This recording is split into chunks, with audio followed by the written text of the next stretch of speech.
Hello and welcome to Failsafe Fitness Podcast. My name is Michael Joshua and I am the owner and CEO of Failsafe Fitness Limited. I am a personal trainer, nutrition and weight management advisor, and a golf performance coach. Mash all those together and you've got one very messy business where I also do greenkeeping for the golf club that I work at. This is going to be a short and sharp podcast for me. I've already recorded this once and it's failed, so that's good news. It's a great start to a weekend. If you haven't listened to the show before, please go back and listen. I've been doing this all the way through 2023. I've got some great tips and advice on how to be a better golfer, how to be better in the gym, and how to be better with your nutrition. We're going to continue the story of vitamins this week. We're going to look at a gym ball exercise to get you through a tough session or recover from an injury. And I'm not going to give you advice this week on your golf. I'm going to talk about the two most contentious points of the week, which is Jon Rahm going to Live Golf and what I think of the ball issue. So, what have I been up to this week? Well, I've been training. If you saw the video from, I think it was Wednesday, which took me 2 days to upload, by the way, it's been awful. Thanks for that, YouTube. I look disgusting. I feel disgusting. I'm 109 kilo, 45 years of age. I haven't done anything for 3 years, and I'm really struggling to get back into a routine. But I'm going to trust the process because I have a little reward system for myself. And in 3 months' time, if I hit my reward, everybody's going to see the benefits of that, including me. And it's not just the way I look.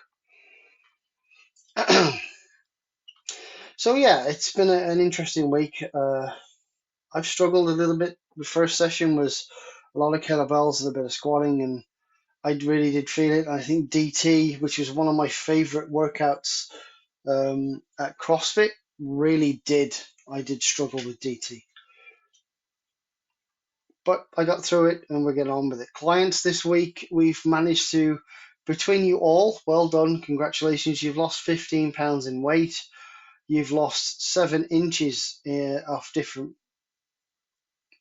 areas of your body over the last sort of few weeks as well. So well done. It's been a good week for training. Congratulations. Again, if you do like this show, like, subscribe, and share with your friends. We're going to get into the nutrition part of it now. As I say, it's going to be a quick fire podcast. I have already done this once, so I'm going to fly through it. I do apologize if I am talking like I'm a rat deserting a sinking ship. But yeah, it's been an interesting week or so for me.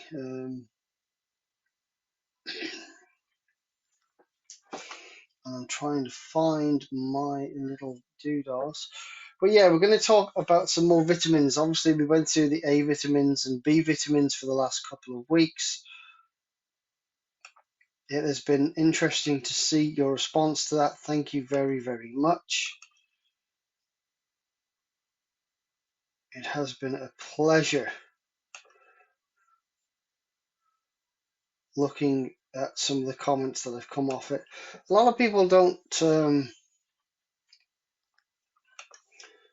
tend to look at what's gone on. You know, in terms of they've looked at the podcast, they've looked at this, they've listened to this, but they don't connect the two. And I think this week with the vitamins, a lot of people have been starting to connect the two, and it's been fantastic to see.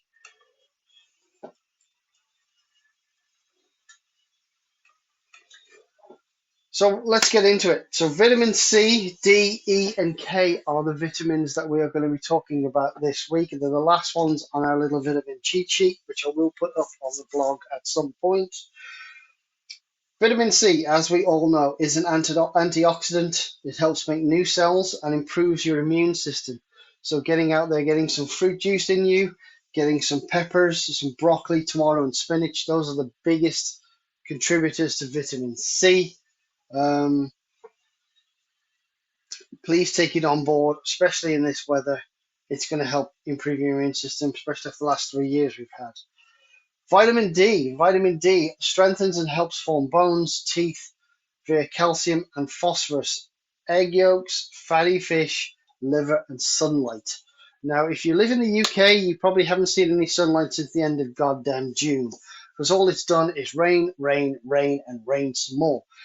So if you are struggling a little bit in terms of vitamin D, I recommend, and I do this with a lot of my clients, and I do this myself, December and January, the two darkest months of the year for the UK, go and get yourself a one a day vitamin D tablet, and that will help boost your immune system, help boost and strengthen your bones. And it's just going to help you be better through the winter. So when you come out of it, you're not come January, February, when you're back outside trying to play golf or tennis or whatever it may be, you're not going to feel like crap and you're not going to get some colds. So vitamin C and vitamin D, very important. Get them into your system, and then when we get to go and play golf again or tennis or rugby or whatever the hell it is in the new year, you're going to be ready to go. Vitamin E acts as another antioxidant and helps stabilize cell membranes. So each cell in your body has a little membrane, and if that membrane is weak and poor, then it's probably vitamin E that you're lacking, and you're not going to be able to build new muscle, build new cells, and regenerate them as quickly as you need them. So taking on board some nuts, some avocado, tofu, whole grains, and seeds will help you intake some vitamin E. And finally, the last vitamin on the cheat sheet is vitamin K, essential for blood clotting and helping regulate blood calcium. So calcium needs to obviously travel around the body to go where it needs to go, and obviously blood clotting. Blood doesn't clot, you're going to bleed out, you're going to die. That's simple. So taking on broccoli, Brussels sprouts, especially with winter here. Who doesn't love a Brussels sprout? I'm weird. I love fresh Brussels sprouts. I think they're amazing. Yeah, the after effects aren't great, but fresh Brussels sprouts compared to frozen ones, I can't stand frozen. They're disgusting. But fresh Brussels sprouts, leafy greens, and some liver will get you your vitamin K for essential vitamins. I'll put the cheat sheet up on the podcast. I'll put the cheat sheet up on the blog at the website. So that's failsafefitness.weebly.com. Go and take a look at it. You'll be amazed at what's on there. Moving into your exercise of the week then, folks. So this is an exercise I did 50 of yesterday. As you know, I've been suffering a little bit of bursitis in my left knee. Left knee had an injury on a few years ago now, which left me with only half the cartilage in that knee. I haven't really been doing a lot of squatting. I haven't been doing a lot of running. I certainly haven't played a lot of golf in the last 6 weeks at all. So the soreness has kind of gone away, but it's still a little bit sore. So this is a little exercise I do with new clients and people who are having a couple of issues with their knees. So take a gym ball, one of those big, massive balls you find in the gym, get one of those. And all you're going to do, you're either going to do like I did yesterday, I did 50 air squats. So I'm going to squat onto the ball. So at the bottom of the squat, which is where all the compression is happening in the knee, all that compression is causing stress on the knee. So getting out the bottom of a squat is hard because everything's got to pull tight again to get you out of it. So what the ball at the bottom does is help you get out of that squat, helps you bounce out of it a little bit freer. It's going to work your quads and your hamstrings, not necessarily your glutes, because your glutes are the ones that need to fire to get you out of that squat. But it's still going to help you get some volume in and build some muscle without overstressing either current injury or previous injury. So go and do it. Squatting, you can even weight that if you want. Weighted vest, maybe dumbbell, maybe even a kettlebell. You can weight that. But it takes the stress out of the bottom of the squat. Getting into golf. Now, this is going to take a little bit longer for me to explain. I'm probably going to go on a bit of a rant at some point. But it's not going to be a how to or a why to. this is something that I need to get off my chest. It's the two biggest things that have happened in golf for the last decade. We've lost the second world number 3 to Live Golf. Jon Rahm has gone to Live. Everybody's got their price, and I don't think there's anyone in the world going to argue with me on this. If you were doing your current job, whatever it may be, your current job now, and offered you 5 times the salary for one quarter of the work, you would rip their arm off. I don't care who you are, but you are going to take that money and take that workload and enjoy your life. And I cannot fault Jon Rahm for this. Who I do fault for this is the PGA Tour, the R&A, and the idiots that run our game. And I say idiots because they're idiots. They're an amateur society. The USGA and R&A are amateur golfers. They're amateur people. They're not even professional people. They're not even golfers who are on the tour. They're just amateurs who are messing with our wonderful game. So not only have they lost our world number 3 for the second time, because Cam Smith was the first one to go, but they're also going to screw with the golf balls that we use. And we'll get into that in a little bit with this golf ball rollback. So here we go.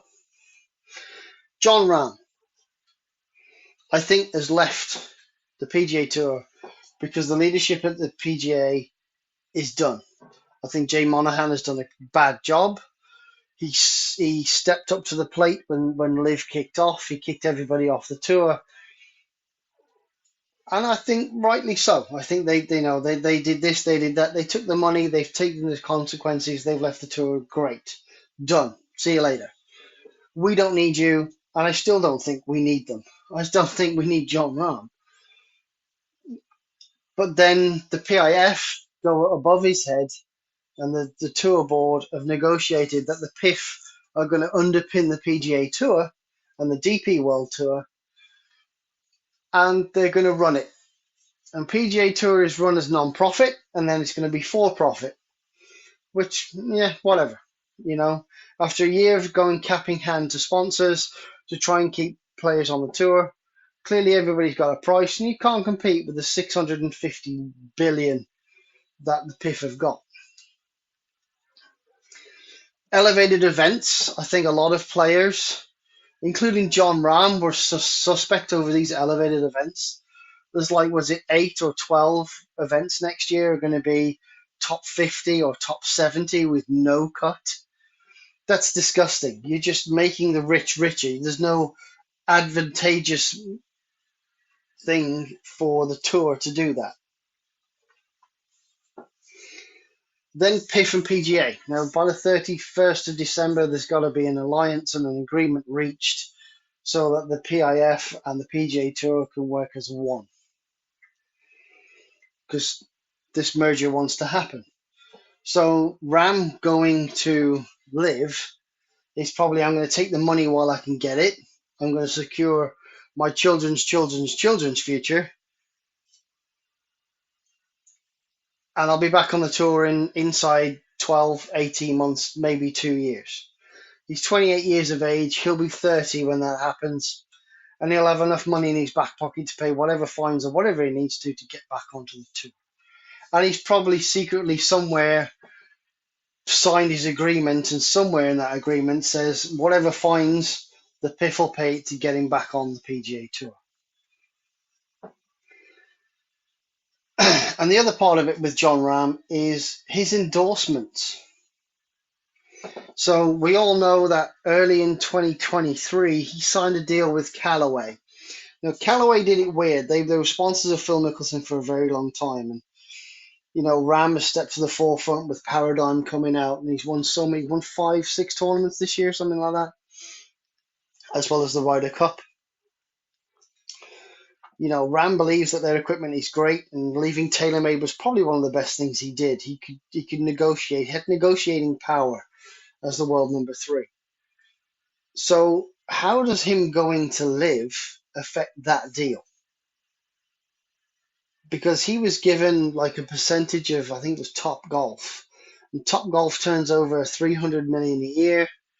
He was getting a percentage of that. Does that contract still stay in place? And the one thing that really irks me is I'm currently recording this on the 9th of the 12th, 2023. And if you look on Liv's feed for Twitter, Instagram, there's 3 places available. There's 3 team spots available on the teams that are on Live. You know, it's a one shot. There's one guy. There's 3 places. No, there's not 3 places, because if John Ram has just joined Live with a team, they've gone from 14 teams to 15 teams, which means there's not 3. There's 6 places available, and this is the biggest reason why Live Golf and John Ram and everybody on it will never get official world ranking golf points, because even Live don't understand what's going on within their own company. There's no retribution for being on the tour or being crap on the tour. They introduced this draft system, which doesn't make any goddamn sense. It's just friends picking friends. When the Majestics, for instance, they've got 3 leaders, 3 of them. 3, Poulter, Westwood, and Stenson are 3 co-captains. How can you have 3 co-goddamn captains on a team? Stupid. So that doesn't make any sense. There's no retribution. Westwood was poo. Should have been off the tour. He's not off the tour because he's a co-captain or co-owner of a team. So they can't kick co-owners of a team. So all you're going to do is get players buy into teams. Captain, co-captain, have 2 rotating in and out. Makes sense. But you can't have captain, captain, captain, and then one guy stood there scratching his ass going, well, why aren't I a captain? You can't have 4 captains, 3 captains on a team. That's just stupid. And as it stands, Live Golf are advertising there's 3 spots left. Well, with John Ram's new team, there's 6 spots left. So, yeah, Live don't know what they're doing. If they want some advice, come to anybody with half a brain cell and they'll come up with a plan to get you your world ranking points and create a format that actually works, that people can understand. Because I tried to watch Live Golf 3 times this year, and all 3 times I fell asleep inside half an hour. But when they were at Greenbriers in New York, they teed off. It was 3 holes in, and then we had David Ferretti talk for 30 minutes about how the president had a bunker there. Nobody gives a toss, you dumb Irish git. We are here to watch the golf, not you chat shit about a clubhouse. We'd miss shot after shot after shot while he was chatting crap about a president owning a bunker at the clubhouse. I don't get you. I don't get you, Liv. You say we're quick in and out. Do 30 minutes before or after, not during the damn play. Idiots. So yeah, Liv, Ram, those are my thoughts. And I think the other reason he went was golf ball rollback. R&A, USGA are amateur organizations. They make the rules for golf. They think there's a problem with distance. There is a problem with distance in the pro game. And let's explain it. They want to take it so they're going to do 125 mile an hour swing. Or 125 or 127 mile an hour club head speed. At a 10-degree launch angle, the ball can go no further than 317 yards. Now, currently, it's 120 miles an hour, and the ball can go no further than 120 yards. But as brought up by Martin Borgmeier in his YouTube video the other day, my Golf Spy have already done a test with a ball that's being used on tour, not by the general public, but on tour. So the Pro V1 left dash and left dot, those are the balls that are Pro V1 and Pro V1X on tour. They're the Pro V1 and Pro V1X test balls for the next generation. And only the elite of the elite get to use them, but they've managed to get hold of some. And this Pro V1 left dash at 115 miles an hour with 10 degrees of launch, went 329 yards. So there's your problem. The balls they're using are illegal to start with. But the balls that are being used by the 1% are not the balls being used by the consumer, the weekend warrior, the amateur golfer, the guy that just goes to the driving range twice a week because it's a stress relief, not because he wants a handicap.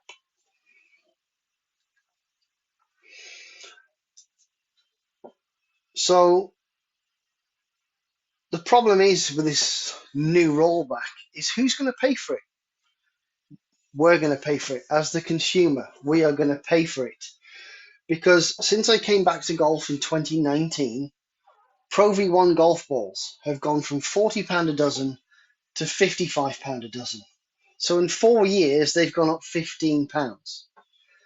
I will bet my bottom dollar and I'll bet my career on it.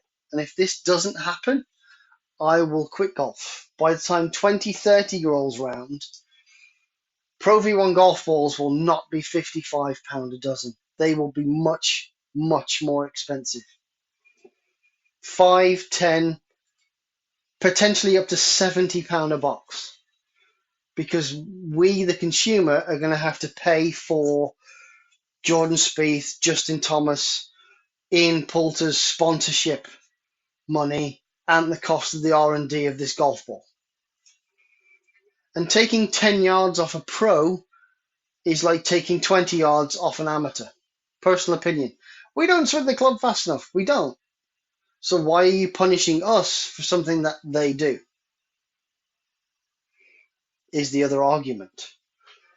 For instance, Christian Lamprecht, the big 6'8" guy that was leading the Open for a while earlier in 2023, on the DP World Tour, I think Thursday or Friday, 7th, 8th of December, hit a 418-yard drive.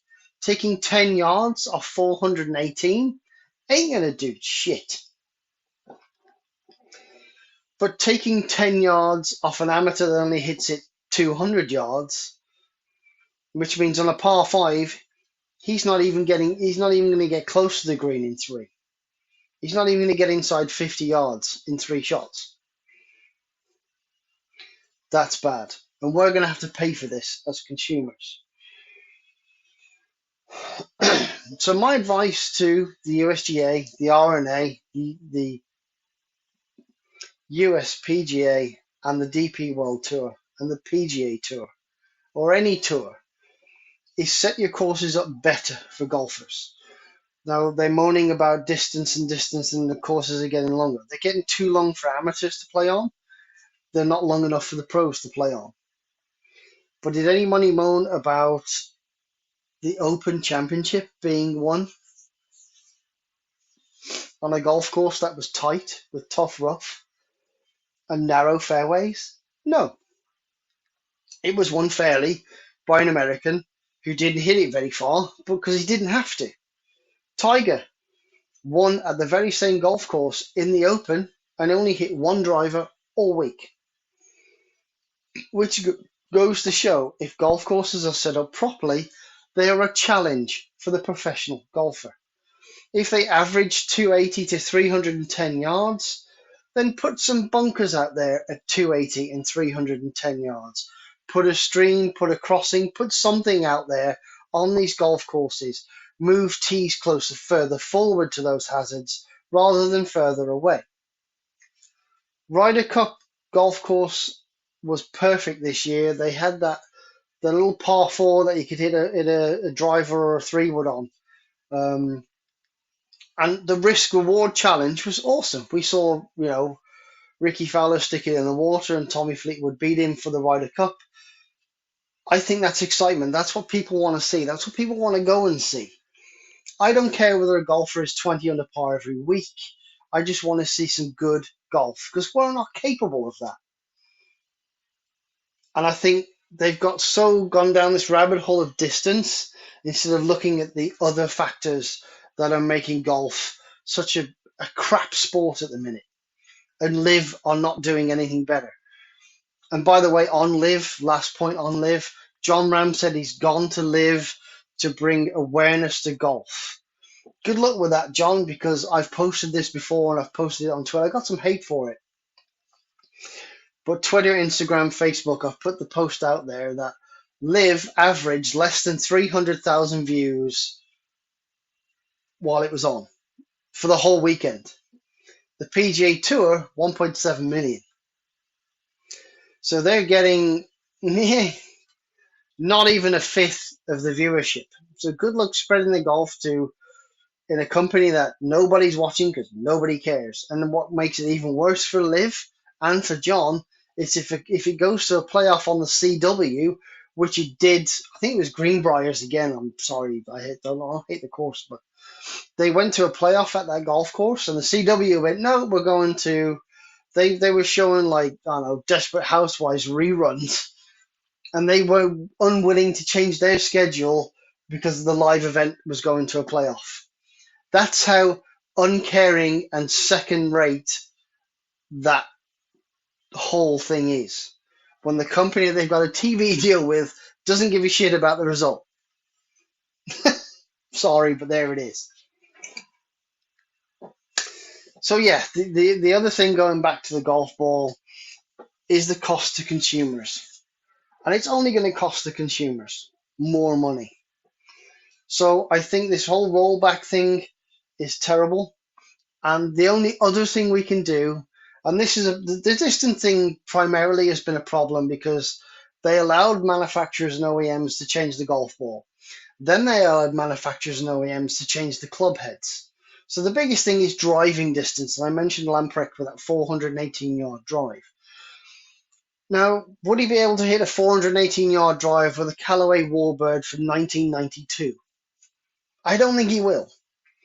I think he'll hit it maybe 300, maybe 320, 330. So instead of changing the golf ball, let's change the clubs back.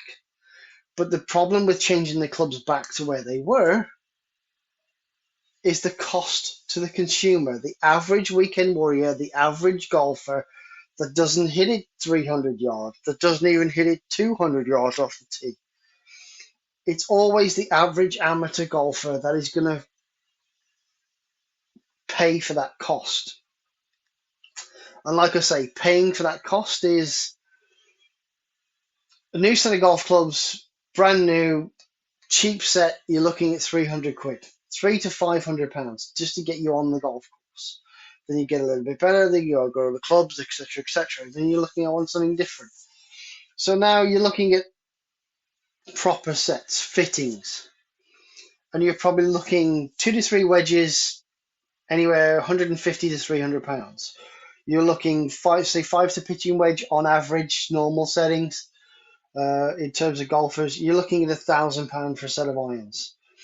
Then if you're ping, you're going to charge £300 for your hybrids. You're going to charge £500 for your fairway woods, and £600 to £800 for your driver.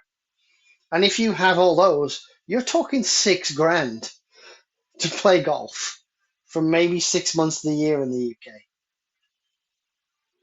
And now we're going to go. If they decide to change the clubs heads back, everybody's club in everybody's bag, everywhere in the world is now illegal in 5 years. It gives you 5 years to save up for a new club that's worse than the one that you've already got. Fact. And OEMs don't want that, and they don't want that for the golf ball. They don't want They don't want to change anything because they're making money now.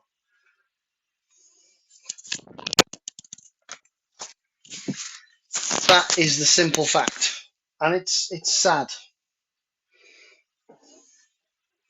And that's pretty much all I've got to say. Is the fact that it doesn't matter what happens, if they change the clubs back, we end up paying a lot more.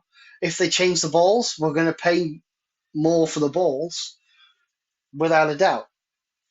But is it really going to affect the game? The R&A are looking at this arse backwards. The 1%, the top 3,000 golfers in the world, are just going to swing more up on their attack angle with more speed. The less talented of us, the bottom 1,000, old, George at the golf club who's been playing golf since 1952, has been playing for 70 years. He's 92 years of age, can barely swing a golf club 30 mile an hour. Taking 5 yards off him is probably going to mean his scores go from 120 to 140. And he's just going to quit the game. And when he quits the game, his friends quit the game, people around him quit the game, golf clubs, the uptick of golf is plateaued out. And doing this in 5 years is just going to make people walk away from the sport. And it'll probably make me walk away. If it makes too much of a difference, I'm probably definitely going to give the sport up. That simple. Let me know what you think in the comments. Like, subscribe, share. What do you think of Ram going to live? What do you think of the ball being rolled back? Do I have some valid points? Don't forget to use a gym ball in your exercises if you're trying to protect an injury. Take a look at the vitamin cheat sheet I'm putting out on the blog. And also, don't forget this week, I'll be putting up some club deals on Instagram, Facebook, Twitter, and the website. They will be available for just 48 hours. They are second-hand golf clubs. They're my old clubs and some clubs from the golf club. If you do want them, it's going to be $9.99 delivery or free pickup from Himmy Hall Golf Centre.